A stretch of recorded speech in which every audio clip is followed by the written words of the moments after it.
आणि आता पाहूयात कृषी क्षेत्रातील महत्त्वाच्या बातम्या। बोगस बी बियाणं विक्रीची तक्रार शेतकऱ्यांना व्हॉट्सअपवर नोंदवता येणार आहे। कृषी मंत्री धनंजय मुंडे यांनी खरीप हंगामाच्या नियोजनाचा आढावा घेतलाय। यावेळी त्यांनी शेतकऱ्यांची फसवणूक टाळण्यासाठी कृषी विभागाने व्हॉट्सअप हेल्पलाईन क्रमांक जारी करण्याचे निर्देश दिले आहेत। त्यानुसार बी बियाण्यांची चढ्या दराने विक्री, बोगस वाण विक्री, खरेदीसाठी होणारी सक्ती टाळण्यासाठी कृषी विभागाने व्हॉट्सअप क्रमांक जारी केलाय। शेतकऱ्यांनी पुढे येऊन तक्रार करावी असं आवाहन धनंजय मुंडेंनी शेतकऱ्यांना केलंय। त्या व्हॉट्सअप नंबरवर जर कुठला डीलर, कुठला वितरक किंवा एखाद्या कंपनीच्या संदर्भात बियाणं न देणं किंवा बियाणं अधिकच्या भावानं विकणं अशा पद्धतीचे प्रकार जर काही घडत असतील तर त्या ठिकाणी त्या व्हॉट्सअप नंबरवर त्या शेतकऱ्यांनी जर तक्रार दिली तर त्याचं नाव गोपनीय ठेवून त्या तक्रारीची दखल तात्काळ हे कृषी विभाग घेईल। आणि अशा प्रकारे जर कोण विक्रेता, कोण डीलर जर अधिकचे भाव देऊन शेतकऱ्याचा छळ करत असेल तर कृषी विभाग त्यांच्यावरती कारवाई करायला सुद्धा कमी माग करणार नाही। उन्हाचा तडाखा आणि अवकाळी पावसामुळे फळभाज्या आणि पालेभाज्यांच्या दरात पुन्हा एकदा वाढ झाल्याचं पाहायला मिळतंय। गेल्या महिनाभरापासून सातत्याने भाज्यांची दरवाढ सुरू आहे। नाशिक बाजार समितीमध्ये कोथिंबिरीचा दर जुडीला 100 रुपयांवर गेलेला आहे।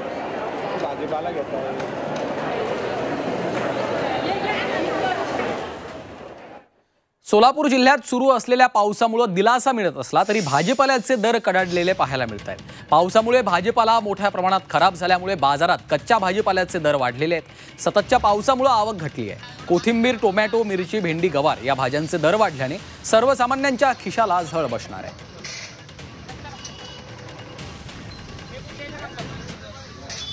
बीड जिल्ह्यामध्ये जूनच्या पहिल्याच आठवड्यात पावसाने हजेरी लावल्यामुळे पेरणीपूर्व मशागतीला वेग आलेला आहे।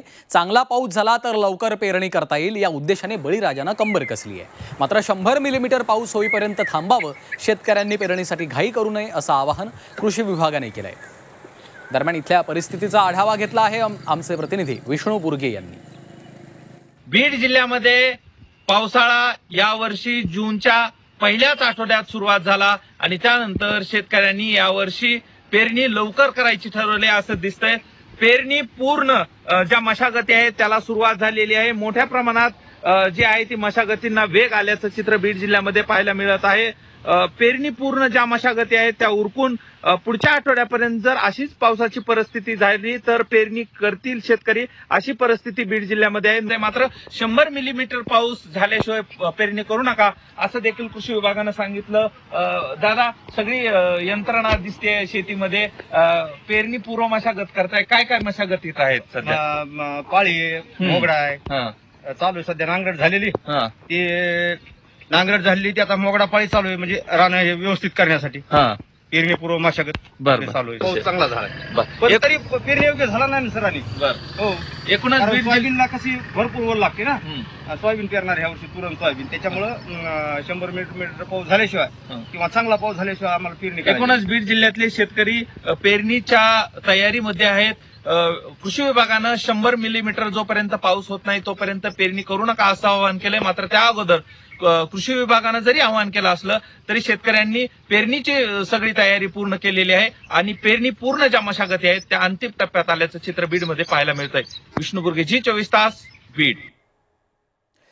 आणि आता घेऊयात बातम्यांचा वेगवान आढावा। नरेंद्र मोदींनी पंतप्रधान पदाचा पदभार स्वीकारलाय। पदभार स्वीकारताच मोदींनी शेतकऱ्यांच्या हिताचा मोठा निर्णय घेतलाय। किसान सन्मान निधीचा 17वा हप्ता मोदींनी मंजूर केला। कालच मोदींनी पंतप्रधान पदाची तिसऱ्यांदा शपथ घेतली आहे। त्यानंतर मोदी कामाला लागले आहेत। पहिल्याच दिवशी शेतकऱ्यांच्या हिताचा निर्णय घेत 9.3 कोटी शेतकऱ्यांना दिलासा दिलाय। सोलापूरच्या मोहोळ तालुक्यात तुफान पाऊस झालाय, त्यामुळे कोरडे ठाक पडलेले बंधारे आता ओसंडून वाहत आहेत। अनेक विहीर, तलाव, शेततळे तुडुंब भरले, त्यामुळे बळीराजा आता चांगलाच सुखावलाय। अकोला जिल्ह्यातील ज्वारी उत्पादक शेतकरी काळजीत आहेत, कारण आधारभूत किंमत योजनेअंतर्गत प्रत्येक जिल्ह्यातनं शासन ज्वारी खरेदी करतंय। अकोला जिल्ह्यातून 15,000 क्विंटल ज्वारी खरेदी होणार होती। आधीच जिल्ह्यात 1 ते 1.5 लाख क्विंटल ज्वारी उत्पादन झालेलं आहे। त्यामध्ये आता 370 शेतकऱ्यांची ज्वारी खरेदी करून 8च दिवसात खरेदी केंद्र बंद झालेत। हळदीचे दर पुन्हा घसरले असून नांदेडच्या बाजारात हळदीला 14,000 प्रति क्विंटल एवढा भाव मिळतोय। 9 मेला हळदीचे दर 17,000 रुपये प्रति क्विंटल होते, तर 15 दिवसांपूर्वी 15,600 रुपये प्रति क्विंटल हा भाव होता। येणाऱ्या काळात यामध्ये आणखी घसरण होण्याची शक्यता वर्तवली जाते। सोलापूर जिल्ह्यात तुफान बरसणाऱ्या पावसाचा काही शेतकऱ्यांना फायदा झालाय, तर काही शेतकऱ्यांचं नुकसानही झालं। वादळी वाऱ्यासह झालेल्या पावसाचा द्राक्ष बागांना फटका बसलाय। सोलापूरच्या कोण्हेरी गावातल्या अनेक शेतकऱ्यांच्या द्राक्षाच्या बागा जमीनदोस्त झाल्यात।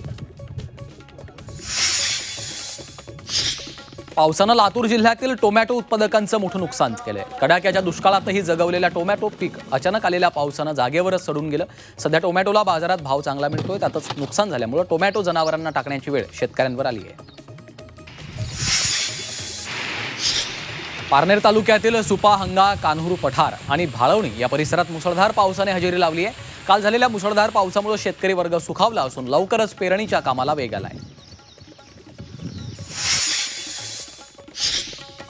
वाशिम जिल्ह्यात मान्सूनपूर्व पाऊस पडलाय। शेतकऱ्यांची खरीप पेरणीपूर्व मशागतीची कामं अंतिम टप्प्यात आली असून शेतकरी आता बी बियाणे, रासायनिक खते खरेदीची लगबग सुरू आहे। त्यामुळे कृषी सेवा केंद्रांवर शेतकऱ्यांची गर्दी वाढली आहे।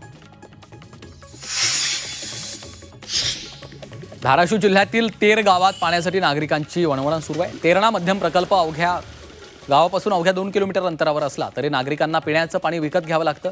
शेतीचं काम सोडून लोक पाण्यासाठी भटकंती करतायत। जे पाणी मिळतंय तेही अशुद्ध असल्यानं गावकऱ्यांचं आरोग्य धोक्यात आलंय।